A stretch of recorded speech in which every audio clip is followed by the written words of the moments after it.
potrebna dokumentacija za podnošenje zahteva. Kopija lične karte. Predlog za utvrđivanje invalidnosti od izabranog lekara. Otpusne liste od specijaliste. Specijalistički nalazi doktora do 6 meseci i stariji koji su bitni za historiju bolesti. Dijagnostički testovi. Laboratorijski testovi. Nalaz psihologa.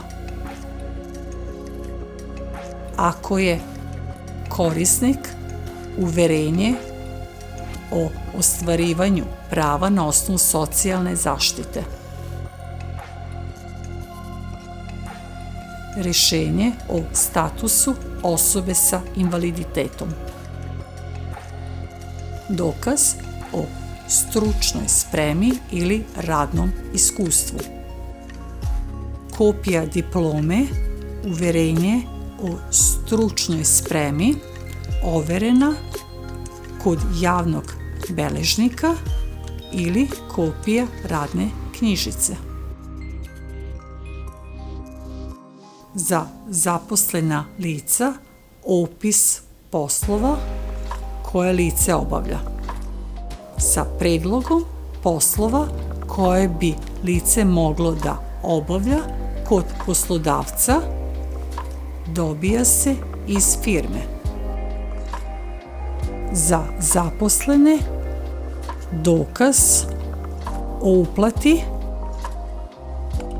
troškova komisije može i pred izlazak na komisiju.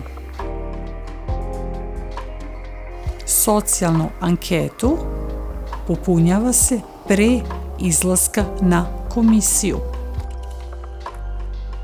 Drugi dokazi navesti koji.